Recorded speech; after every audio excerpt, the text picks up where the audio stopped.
சர்வதாரி வருஷம் வைசாக சுத்த துவாதசி அன்று, கிட்டத்தட்ட நம்ம கணக்குல 1408ஆம் ஆண்டு 1408 CE காமனரா, அந்த சமயத்தில் தள்ளபாக்கா, இது ரெண்டு விதமான உச்சரணை உண்டு.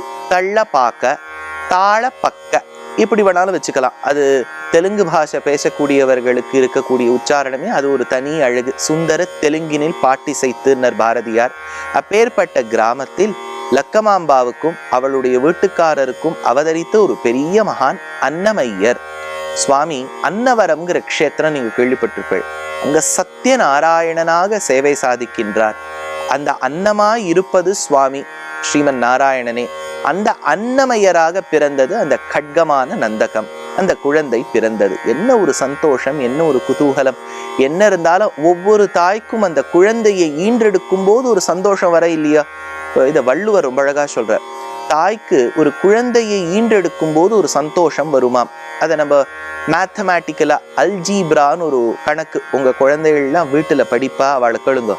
அல்ஜீப்ரால நம்ம ஒரு காம்பனன்ட் எக்ஸ்ன்னு வச்சுக்கிறோம்னு வச்சுக்கோ. அதாவது ஒரு குழந்தையை ஈன்றெடுத்த தாய்க்கு இருக்கக்கூடிய சந்தோஷம் எக்ஸ். இந்த குழந்தையானது ஆணாக இருந்தாலும் சரி, பெண்ணாக இருந்தாலும் சரி, அது வளர்ந்து கொண்டு வருகின்றது. ஒரு காலகட்டத்தில் உலகமே அந்த குழந்தையின் பெருமையை அப்படி பேசுறது. அப்துல் கலாமை பத்தி நம்ம பெருமையா சொல்றது இல்லையா? அது மாதிரி எத்தனையோ மகான்கள் நம்ம பாரத பூமியில பிறந்திருக்காளே, அவளை பத்தி உலகமே ரொம்ப புகழ் பெற்று பேசுகின்றது. அப்போ அந்த தாய்க்கு இன்னொரு சந்தோஷம் வரும். அதை X1 அப்படின்னு வச்சுக்கிறோம்னு வச்சுக்கோங்க. அப்படின்னா குழந்தையை ஈன்றெடுக்கும் போது வரக்கூடிய சந்தோஷம் எக்ஸ். குழந்தையை உலகோர்கள் கொண்டாடும் போது வரக்கூடிய சந்தோஷம் X1. அந்த X1 எக்ஸை காட்டிலும் பல மடங்கு இருக்குமா. வள்ளுவர் நமக்கு ஒரு கணித ரூபேன சொல்றார். ஈன்ற பொழுதிர் பெரிதுவக்கும் தன் மகனை சான்றோன் என கேட்ட தாய். இதுதான் வள்ளுவம். இதை தன் மகனைன்னு சொல்லியிருக்கார். உடனே பல தாய்மார்களுக்கு ஒரு எண்ணம் வரும். பெண் இருந்தாலும் தானே சந்தோஷம் வரும். மகன் மகள் அப்படிங்கிற அந்த வார்த்தையை நம்ம புது சொல்லாக வைத்துக் கொள்ள வேண்டும். இப்போ ஆங்கிலத்துல நம்ம மேன்கைண்ட் அப்படின்னு சொல்றோம். அப்படின்னா உமன் கைண்டுன்னு ஒரு வார்த்தை கிடையாதான்னா, மேன்கைண்டுன்னு சொன்னால் ஆண் பெண் ரெண்டு பேரும் அதுல அடக்கம். அதனால பெண்ணாக இருந்தாலும் ஆணாக இருந்தாலும் ஒரு சந்தோஷம் வருது இல்லையா? இந்த குழந்தையை ஈன்றெடுக்கும் போது அவ்வளவு சந்தோஷம் பெற்றாள் அந்த லக்கமாம்பா. சுவாமி இப்பதானே பிறந்திருக்கு, அது பிற்காலத்துல எப்படி வரும்னு தெரியாதே. இல்லையே, அது சொல்வாளே, விளையும் பயிர் முளையிலே தெரியும் என்பார்கள். இந்த குழந்தை பிறந்த பொழுதிலிருந்து வளரும் தருவாய் முதல் அத்துணை நேரமும் அடர்த்தியான காடுகள் நிறைந்த அந்த திருவேங்கட மலையையே பார்த்துட்டு இருக்குமா. அப்பவே தெரிஞ்சு போயிடுத்தே. ஏகஸ்த ஹிருதயானூனம் ராமேவ அனுபஷ்யத்தின்னு சுந்தரகாண்டத்துல வால்மீகி சொல்றார். அதாவது ஹனுமான் பார்த்தார் சீதையை. சீதை எந்த பக்கம் பார்த்துட்டு இருக்கா? வேற லெஃப்ட் ரைட்டு எங்கேயும் பார்க்கல. இதுதான் பாரத தேசத்தின் இடமாக இருக்கும்னு வடமேற்கு பக்கமாக பார்த்து கொண்டே இருந்தாளாம். இந்த இடத்தில்தான் என் சுவாமி ராமன் இருக்கின்றான். ஏகஸ்த ஹிருதயானூனம் ராமேவ அனுபஷ்யதி. she was focused. அந்த ஃபோக்கஸ் இருக்கு பாருங்க. அந்த ஃபோக்கஸோடு இந்த குழந்தை காடுகள் நிறைந்த திருவேங்கடம். ஆண்டாள் சொல்றா, காட்டில் வேங்கடம் கண்ணபுரநகர். நகரங்களில் சிறந்தது திருக்கண்ணபுரமாம். கற்றவர்கள் தாம்பாழும் கண்ணபுரத்தின் கருமணியேனர். காட்டில் வேங்கடம், காடுகளில் ரொம்ப சிறந்த காடு, அடர்த்தியான காடு திருவேங்கடம். ஆண்டாள் போவான் போகின்னாரைன்னு சொன்னா. அதற்கு பெரியவாச்சான் பிள்ளை வியாக்கியானம் பண்ணும்போது திருவேங்கட யாத்திரையை போலே. ஏன்னா திருவேங்கடத்துக்கு போறேன்னு சொன்னா அந்த காலத்து திரும்பியே வர முடியாதுன்னா அவ்வளவு காடுகள் சிறுத்தைகள் நிறைந்த இடம். அந்த காடுகள் நிறைந்த the hill that was infested with thick forest, அதை அந்த குழந்தை பார்த்துட்டே இருக்கு. எப்படி ஒரு சிறந்த குழந்தைக்கு யசோதையும் தேவகியும் தாலாட்டு பாடினாலோ லக்கமாம்பாவும் பாடுறா. ஆனா எண்ணம் இந்த குழந்தைக்கு, எனக்கு நீ தாலாட்டு பாட வேண்டாம் அம்மா, என் பகவான் என் ஐயன் எனக்கு குழந்தை, அவனுக்கு நான் பாடுகின்றேன் என்கின்ற எண்ணத்தில் அன்னமையர் பாடினர். ஜோ அச்சுதானந்த ஜோ ஜோ முகுந்த ராவே பரமானந்த ராம கோவிந்த ஜோ ஜோ. அந்த தாலாட்டு பாடுறதுன்னு இருக்கு பாருங்க. நம்ம சனாதன தர்மத்தில் அதுக்குன்னே ஒரு தனி கட்சியே இருக்குன்னு வச்சுக்கலாம். இந்த பாலிடிக்ஸ்ல தான் கட்சி இருக்குன்னு நினைச்சாதீங்க. ஆழ்வாராதியர்களிலும் அந்த பக்தி நிறைந்த சொற்களிற்கு ஒரு கட்சி உண்டு. அதுல திருக்கண்ணபுரம் என்கின்ற க்ஷேத்திரத்துக்கு சென்று, கிருஷ்ணாரண்ய க்ஷேத்திரத்துக்கு சென்று அங்கு சேவை சாதிக்கக்கூடிய எம்பெருமானை ராமனாக பாவித்து குலசேகராழ்வார் ஒரு தாலாட்டு பாடினர். மனு புகழ் கௌசலை தன் மணிவயிறு வாய்த்தவனே, தென்னிலங்கை கோன் முடிகள் சிந்து வித்தாய் செங்கொன்சேர். அவர் ஒரு தாலாட்டு பாடினர். எங்கள் ஸ்ரீவில்லிபுத்தூரில் அவதரித்த விஷ்ணு சித்தரான பெரியாழ்வார் கண்ணனுக்கு தாலாட்டு பாடினார். மாணிக்கங்கட்டி வைரமிடை கட்டி ஆணி பொன்னால் செய்த வண்ண சிறுதொட்டில் பேணி உனக்கு பிரமன் விடு தந்தான் மாணிக்குரளனே தாலேலோ. அந்த கண்ணனுக்கு தாலாட்டு பாடினார். தியாக பிரம்மம் எத்தனையோ கீர்த்தனைகள். உய்யாலூகவையா லாலியூகவே மா பாலி தேவமா என்று ராமருக்கு தாலாட்டு பாடினார். மணிநூபுரதாரி ராஜகோபாலா என்று ஊத்துக்காடு வெங்கட கவி தாலாட்டு பாடினார். சாதுஜனாதார சர்வபாமா மாதவ மாமவதேவா என்று நாராயண தீர்த்தர் தாலாட்டு பாடினார். இத்துணை பக்தர்களுக்கு தான் போட்டி கொடுக்க வேண்டாவோ? இந்த காலத்துல ஒரு வரி கேள்விப்படுவோமே, சரியான போட்டி, சரியான போட்டி கொடுக்க வேண்டாவோ?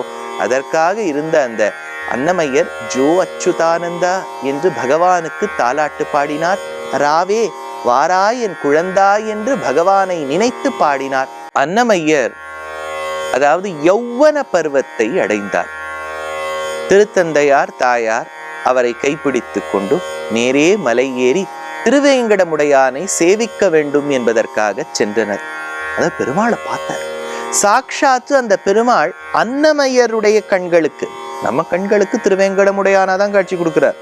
ஆனா அன்னமையருடைய கண்களுக்கு சின்ன கிருஷ்ணரா காட்சி கொடுத்தார். சுவாமி தேசிகன் பணிக்கின்றார். கண்ணன் அடியினை எமக்கு காட்டும் வெற்பு. இந்த திருப்பதி மலையை சேவிக்கிறீர்களே, இது சாக்ஷாத்து பெருமாளுடைய கருணை, அவருடைய கருணை என்னும் சாரம் இந்த மலையில இருக்கு அப்படின்னு சொல்றார். அப்பேற்பட்ட திருவேங்கடமுடையானுடைய மலை, அந்த மலையில சேவை சாதிக்கக்கூடிய எம்பெருமானை பார்க்கும்போது கண்ணன் அடியினை எமக்கு காட்டும் வெற்புங்கிறார். இந்த மலை எனக்கு பெருமாள் கண்ணனையே காண்பித்து கொடுக்கின்றது. இதற்கு சான்று ஏதேனும் உண்டோ? திருவேங்கடமுடையானுடைய மகாத்மியம், வைபவம், அதை சொல்ல வந்த அந்த கட்டத்தில் பெருமாள் தாயாரை தேடிண்டு பூமிக்கு வரார். எங்கும் பார்க்க முடியல, நேர திருப்பதி மலை கிட்ட வரார். அங்கதான் உங்களுக்கு தெரியும், அந்த புற்றில் வசித்து கொண்டு வரும்போது அந்த ராஜா நேர ஒரு கையில ஒரு பரசுவை எடுத்துன்னு வரார், ஒரு அடி போடுறார். பசுவை ரட்சிக்கும் சார்க்கில் பெருமாள் வெளியில தான் அந்த அடியை பெற்றுக்கொள்கின்றார். அம்மா அப்பா அம்மா அப்பான்னு வழியில துடிச்சுன்னு போறார். அப்போது அந்த காட்டில் வசித்து வந்த ஒரு பெண்மணி, அவளுக்கு வகுள மாலிகா என்று பெயர். அந்த வகுள மாலிகா இந்த தவித்து கொண்டிருக்கக்கூடிய பிள்ளையை பார்த்தாள். பார்த்த பிறகு எத்தனையோ மூலிகை எல்லாம் எடுத்து, they had those instant medicine இல்லையா, ஆயுர்வேதத்தை நம்பக்கூடிய ஒரு சிறந்த பூமி இது. அந்த மூலிகை எல்லாம் எடுத்து பிழிந்து அவருக்கு நல்லா பத்து போட்டுட்டு நல்லா ஜாகிரதையா இரு குழந்தாய்ன்னு சொன்னா. அப்ப அந்த சமயத்துல ஜாதி ஸ்மரையாக இருந்தாள் அவள். போன ஜன்மம் ஞாபகம் வந்துடுத்து. அவளே தான் துவாபர யுகத்தில் கண்ணனை வளர்த்த யசோதை பிராட்டி என்கின்ற பெயரோடு இருந்தவள். அந்த எதிரே நின்ன ஸ்ரீனிவாசன் வேற யாரும் இல்லை, கிருஷ்ணர்னு பார்த்தா. அதனால எப்படி அந்த கண்ணன் மீது அந்த யசோதைக்கு பாசமோ அவளுக்கும் வந்துடுத்து. அப்படின்னா ஸ்தல புராணத்துல ஸ்தல மகாத்மியத்துல அவளை வகுள மாலிகா என்றும் ஸ்ரீனிவாசன கண்ணன்னு சொல்றா. தேசிகனும் கண்ணன் அடியினை எமக்கு காட்டும் வெற்புங்கிறார். அன்னமையருக்கு பெருமாளை பார்த்தோன்னு சாக்ஷாத்து கண்ணன் மாதிரியே காட்சி கொடுத்தார். எப்பேற்பட்ட கண்ணன்! இந்த வடதேசத்துக்கெல்லாம் போனேன்னா, as you keep going north, Uttar Pradesh பஞ்சாப்லாம் போனேன்னா எக்ஸ்ட்ரீம்ஸ் ஆஃப் வெதர் இருக்கும். குளிர்னா ஜாஸ்தி குளிர், வெயில்னா ஓஹோஹோன்னு வெயில் இருக்கும். இப்போ யசோதையானவள் என்ன பண்ணா, கிருஷ்ணருக்கு நன்னா ஒரு பட்டர் பால், வெண்ணெயிலேயே ஹையங்க வீணம்னு பேர். ஹையங்க வீணம்னா புதுசாக திரட்டின வெண்ணெய். கொஞ்சம் பழைய வெண்ணெய் நவநீதம், கொஞ்சம் வாசனை துர்நாற்றம் அடிக்கும். ஆனா புது வெண்ணெய் இருக்கு பாருங்க, அது ரொம்ப சுவையே தனி. ஹையங்க வீணம்னு பேர். பெருமாள் கையில கொடுத்துட்டாளாம். பெருமாள் என்ன கொழுக்கு முழுக்குன்னு இருப்பார். ராமர் தான் இந்த ஜிம் பாடிலாம், இந்த 6 பேக் அது இதெல்லாம் ராமர் தான் மெயின்டைன் பண்ணிப்பார். கிருஷ்ணருக்கு அதெல்லாம் இல்லை. இன்னைக்கு நீங்க மன்னார்குடி ராஜகோபாலனை போய் பார்த்தால் தொந்தியும் தொப்பையுமா இருப்பார், நம்மள மாதிரி தான் ஏறக்குறைய இருப்பார். அதனால கையில வெண்ணெய் கொடுத்துட்டா திருத்தாயார். அவர் கையில வச்சுருக்கார். பெரிய பெருத்த சரீரம், ஸ்தூல சரீரம், தவழ்ந்துண்டே வரார். மேல சூரியன், சூரியனுடைய கிரணங்கள் படுறது, அது கொஞ்சம் கொஞ்சமா உருக ஆரம்பிக்கிறது. வழிஞ்சு வழிஞ்சு வழிஞ்சு வழிஞ்சு கை கிட்ட வருது. சரி, இவர் மறுபடியும் அப்படியே தவழ்ந்துன்னு போறாரா, இது ஒரே வழுக்கிறது, சறுக்கிறது. இப்படிங்கிறச்ச இவர் இப்படி இப்படி பண்றார். கை கட்டினது வாய் கட்ட மாட்டேங்கிறது. ஐயோ, கையில இருக்கிறது வாய் கட்ட மாட்டேங்கிறதே நினைச்சுண்டு தமிழ்ல அழகான ஒரு வார்த்தை, அதுக்கு ஈடிணையே கிடையாது, ஜொல்லு என்று பெயர். வாயிலிருந்து அந்த எச்சில் அப்படியே சொட்டின்ட்டு, ஐயோ கை கட்டினதை சாப்பிட முடியலையே, கண்லேருந்து தார தாரையா தண்ணி, ஐயோ வெண்ணெயை சாப்பிட முடியலையேன்னு இப்படி தவழ்ந்துட்டே வராரா. இடுப்புல போட்டு இருக்கக்கூடிய மேகலா, மேகலான ஒட்டியானம், இல்ல சின்ன சின்ன சின்ன சின்ன மணியை வச்சிருக்கா திருத்தாயார். அதனுடைய சத்தம் ரிதமிக்கா வருது, ஒரு ஆதி தாளத்திலேயோ ரூபக்கத்திலேயோ வருதுன்னு வச்சுக்கோங்களேன். இப்ப இந்த பக்கம் வழுக்கிறது, இந்த பக்கம் வாயிலேருந்து ஜொல்லு சொட்டுறது, இந்த பக்கத்திலேருந்து கண்ணீர் வருது, இந்த பக்கத்திலேருந்து அந்த சத்தம் போடுறது. இதற்கு நடுவில் தவழ்ந்து வரக்கூடிய திருவேங்கடமுடையானான கிருஷ்ணர் அன்னமய்யர் சேவிச்சார். கடிதடித மேகலா கச்சித மணி கண்டித பட்டல நினதேன விப்ராஜ்யமானம் கூட்டில பத கடித சங்குல சிஞ்சிதே நட்டம். எப்பேற்பட்ட அந்த திருஷ்யம் அது. அதுவும் மறுபடியும் நான் சொல்றேனே, இதை நீங்கள் வீட்டிலெல்லாம் விளக்கெல்லாம் அணைச்சுட்டு இரவு வேளை நீங்க என்ன ஷார்ட் ஆச்சு, ஒரு 8:45 9 மணிக்கு MS பாடின அந்த பாட்டை நீங்க கேட்டுட்டு அப்படியே ரெஸ்ட் எடுத்துக்கணும். ஒரு சமயம் நீங்க நினைக்க மாட்டேன், உங்க பரமாத்மா வைகுண்ட அனுபவத்தை பெற்றுவிட்டு வந்துவிடும். அப்பேற்பட்ட ஒரு பாடல். அதுல சொல்றார் அன்னமய்யர், நிரத கரகலித நவநீதம்.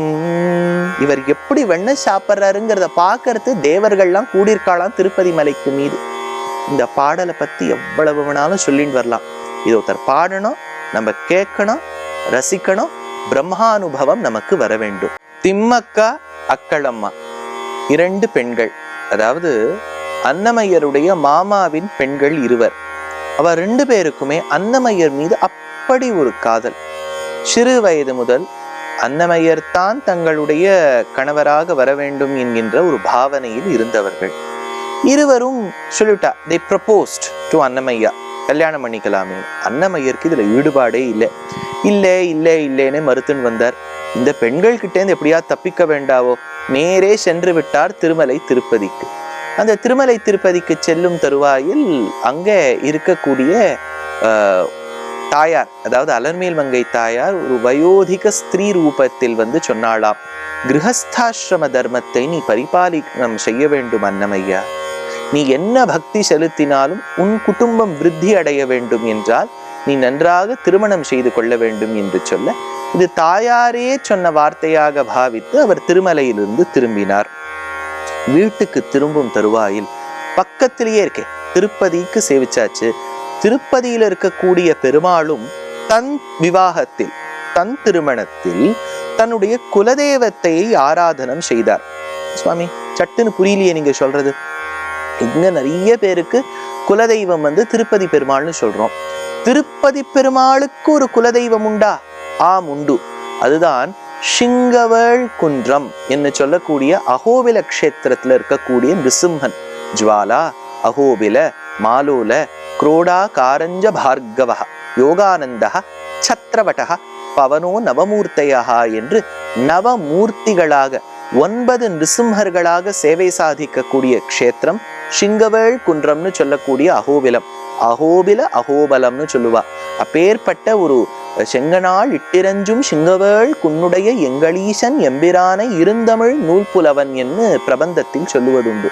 அப்பேற்பட்ட வேடுவர்கள் எத்தனையோ ஆணையை கொன்று அந்த தந்தங்களை எல்லாம் எடுத்து they would take away the ivory tusks, அதை எடுத்துட்டு வந்து இந்த சிங்கத்து முன்னாடி வெப்பாளாம், இந்த நிருசிம்மன் முன்னாடி. அப்பேற்பட்ட நிருசிம்மமூர்த்தி தான் அன்னமையருக்கு குலதெய்வம். அதனால திருப்பதி பெருமாளுக்கு குலதெய்வமாக இருக்கக்கூடியவரை நாம் சென்று சேவிக்க வேண்டாவோ என்று அன்னமையர் நினைத்தார். அவர் நேரே அகோபில க்ஷேத்திரத்துக்கு சென்றார். அதுவும் இன்றளவு ஆந்திர தேசத்தில் தான் உள்ளது. அந்த க்ஷேத்திரத்தை பரிபாலனம் செய்து கொண்டு வருகின்றார் ஸ்ரீமத் பரமஹம்சேத்யாதி.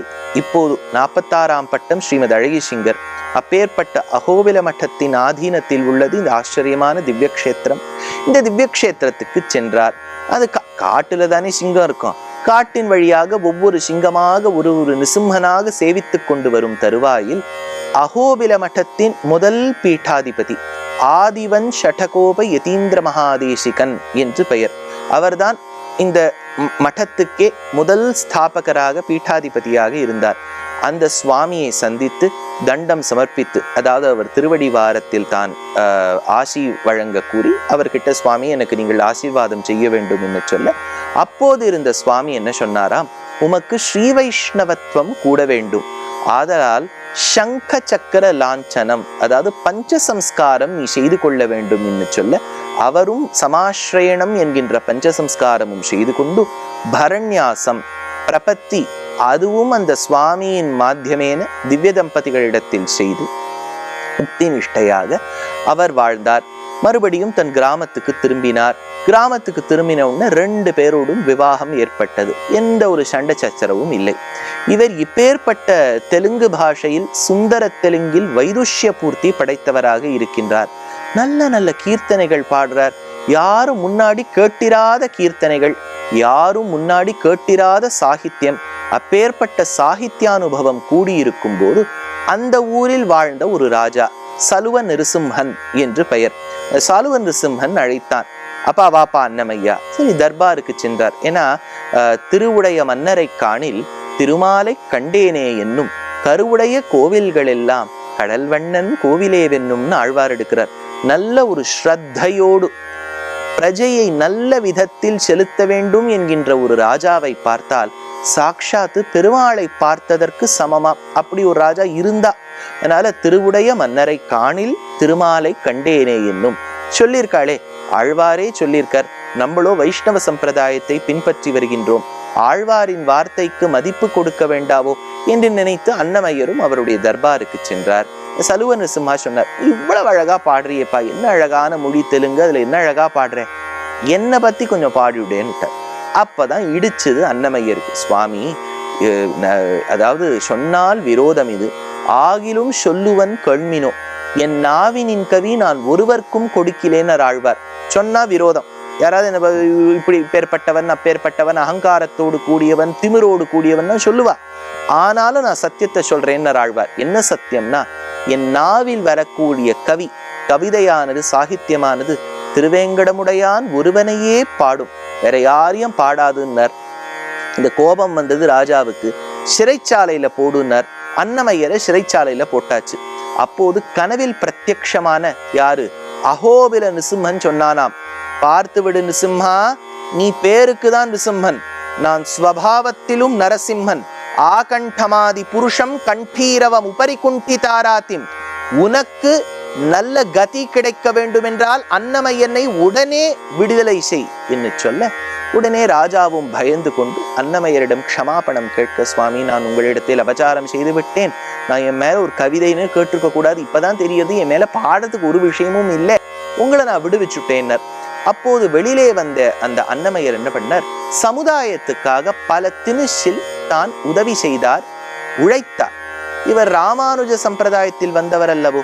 ராமானுஜர் என்ன சொன்னார், எந்தெந்த வர்ணங்களாக இருப்பினும் அத்துணை பேரும் பகவானுடைய குழந்தைகள், பகவானை அடைவதற்கு அத்துணை பேருக்கும் தகுதி உண்டு அப்படின்னு சொன்னவர் ராமானுஜர். அதே கருத்தை மனதில் கொண்டு பிரம்மம் ஒக்கட்டே, பரபிரம்மம் ஒருவன் தானே,